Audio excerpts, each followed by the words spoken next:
A very good morning, children. So today we are going to continue our process of factorization by using different terms or the binomials or polynomials. Today we are going to discuss an important factorization method which is going to of great help to you in the upcoming classes as well. So please check the board carefully. So p square plus 6p plus 8. Okay. Here p square plus 6p plus 8. If we take out p as common from these terms, you will get p plus 6 and plus 8 will be leftover thing. But as you know, usually factorization will be in the form of multiplication. So in that case, what we are going to do is check the constant term, okay, or the term which is not having variable. It is 8. Okay. If we factorize this 8, the possibilities are going to be 1 8s are 8, okay, 2 4s are 8. That's all, because 1 2 4 8 will going to come as the factors. Again 4 2s 8 1s, the same thing will come. So we'll stop here. Now in place of 8 we can write 1 into 8 or 2 into 4. Okay, both are acceptable, isn't it? In place of 8 we can write 1 into 8 or 2 into 4. Yet we have to check the middle term, okay, middle term, which is 6p. 6p. 1 multiplied by 8 gives us 8, 2 multiplied by 4 gives us 8. Yet if I add 1 plus 8, it is going to be 9, and 2 plus 4 is going to be 6. 2 plus 4 is going to be 6. So in order to get 6 in this middle term, which is the favorable factorization, 2 into 4 is 8 and 2 plus 4 is 6. So these are the terms which we are going to make use rather than 1 and 8. Hope you understood. First we did the factorization for 8. 1 into 8 and 2 into 4 is the best match.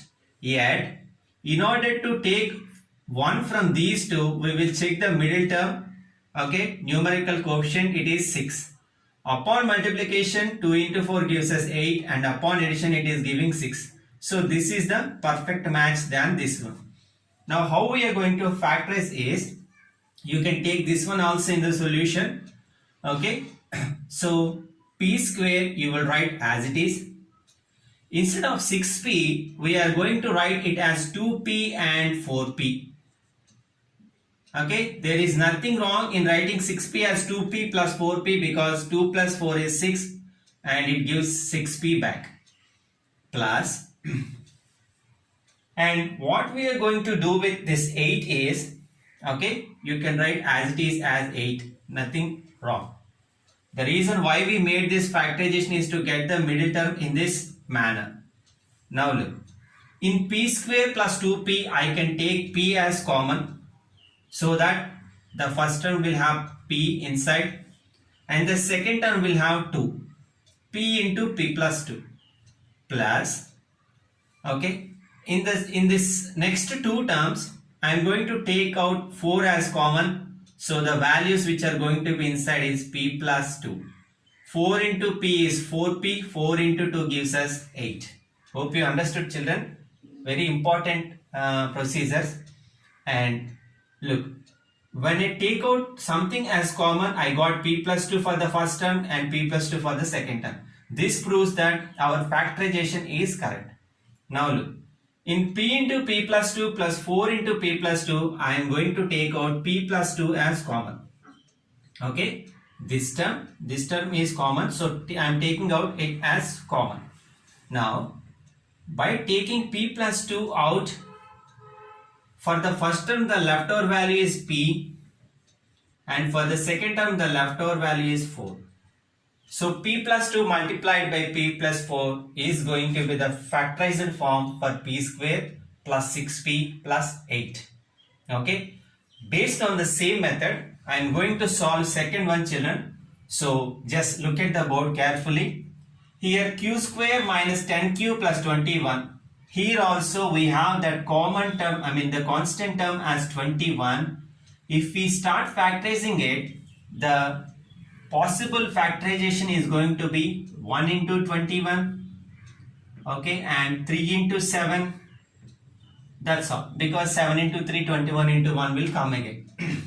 Now, in order to take the best pair out of this, we will check the middle term. Middle term is minus 10. Okay, for a few minutes, forget about that minus. So, 3 into 7 gives us 21, and similarly 3 plus 10 gives, 3 plus 7 gives us 10. Okay, 3 into 7 is 21, and 3 plus 10 gives us, 3 plus 7 gives us 10. Now, we are very much sure that this is going to be the favorable pair to factorize the given question, yet we have minus 10. Then how can we take this 3 and 7? Look, q square, instead of writing minus 10, I am writing it as minus 3 minus 7 cube. Is there anything wrong in it? No, because minus 3 cube minus 7 cube brings us back minus 10 cube. And the other thing is, if you take minus 3 multiplied by minus 7, what you are going to get? Plus 21 only, because minus into minus gives us plus. So by taking the factors of 21 as minus 3 and minus 7 doesn't make any change in the given question. Okay, so q square minus 3 cube minus 7 cube plus 21 you write as it is, because minus into minus is anyway plus. Now look, of the given first two terms, I am going to take q as common. So the leftover value for the first term is q minus 3. Q into q minus 3. Q into q square. Q into minus 3 minus 3q. Minus 7. I am taking minus 7 as common. You will understand why I took minus. Look, minus 7 into q minus 3, because minus into minus is plus, 7 into 3 is 21. Yet, in order to match this q minus 3 and q minus 3, I took minus 7 as common. Now, in both these two terms, if we take out q minus 3 as common, the leftover value is going to be q minus 7. Q minus 7. So, this is going to be the factorization for the given term. Now, I am going to do the third one also, children, because this is very important concept. So, look at the third one. The third one is p square plus 6p minus 16. P square plus 6p minus 16. Now look, here the constant term is not positive term. In the previous questions we have plus 8 and plus 21, whereas we have minus 16 here and plus 6p here. We should take the terms so that it should balance both these. First let us check 16 first. If we start factorizing it, the favorable conditions or the favorable factorization is going to be, so if we take 16, 1 into 16, okay, 1 into 16 is one thing, and next 2 into 8, and next 4 into 4, again 8 into 2, 16 into 1. Now look, by multiplying 1 into 16, 16 is okay, 2 into 8, 16 is perfect, 4 into 4, okay, minus 16 is also perfect. Now look, we want 6 inside, the second term should be coincided with the factors plus 6. Now, for example, I am giving a chance of using plus and minus for the given factors, for the given factorization, so that the answer should be plus 6p.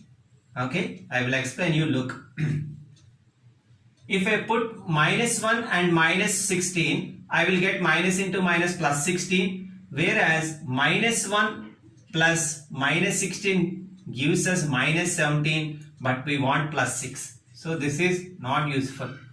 Okay. Now what I am going to do is, I want to take plus 2 and minus 8. factors as plus 2 and minus 8. 2 into 8 is 16, plus into minus 16.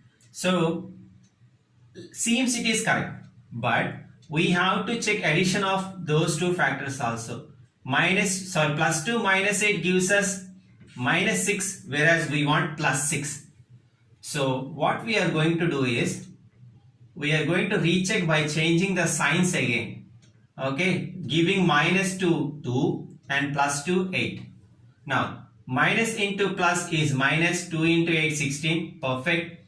Now minus 2 plus 8. Minus 2 plus 8. Minus 2 plus 8 is plus 6.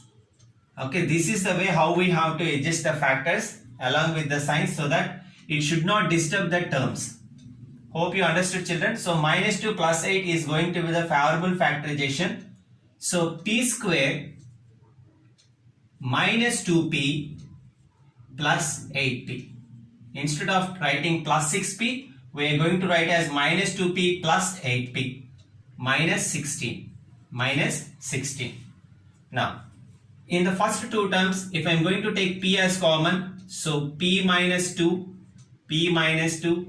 plus if we take 8 as common, again p minus 2, because 8 into p is 8p, plus into minus 8 into 2 gives us 16. So for the both the terms, we got p minus 2 as common. So p minus 2, if we take it out, the other leftover value is p plus 8. So p from the first term and 8 from the second term. So this is the way how we have to factorize whenever they doesn't match with any of the identities, children. Hope you understood. Please write the CW carefully. That's all for today. Tomorrow we'll start a new concept pointing to factorization.